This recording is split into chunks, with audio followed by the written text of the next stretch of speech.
আসসালামু আলাইকুম এভরিওয়ান। আপনি একদিন রাস্তা দিয়ে যাবেন আছেন, আপনি কেউ একজনে আপনার পরিচয় জিগাইল। আপনি আপনার পরিচয় ঠিকঠাক দিছেন, কিন্তু সেই লোকটা আপনাকে চিনল না বা আপনার আব্বাকে চিনল না। এটা আপনার সমস্যা না, এটা তার সমস্যা।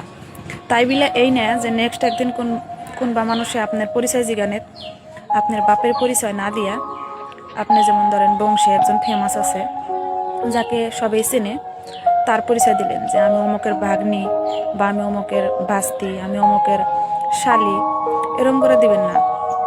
আপনাকে যদি কেউ দরকার পড়ে, প্রয়োজন পড়ে, আপনার বাপের পরিচয়ে বা আপনার পরিচয়ে আপনাকে পিছড়ায় আসবো, এটা কিন্তু ঠিক না।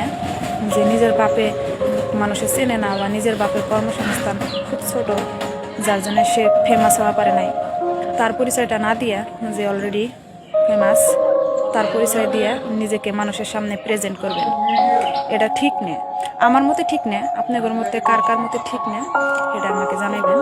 আর নিজের বাপের পরিচয়টা যদি দিয়া হেরে আপনি চেনা এমন পারলেন না যে হে চিনল না, তাকে আর 1 মিনিট সময় বেশি নিয়ে ডিটেলসে আপনার বাপে কোনে কাম করে, কি কাম করে, যেমন ধরেন সবজি বিক্রি করে, স্যান্ডেল সিলাই, কোনে সিলায়, কবে বসে, কি কাম করে, আপনি অল্প ডিটেলসে কয়ে দিবেন।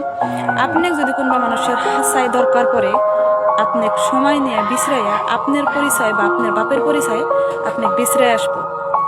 আমার কথাগুলো কার কার ভালো লাগছে কমেন্ট করবেন। ভালো থাকবেন, সুস্থ থাকবেন। আর যে ভালো থাকবেন না, যদি অসুস্থ হয়ে পড়েন, আমি যে হসপিটালে কাম করি ওই হসপিটালে আসবেন।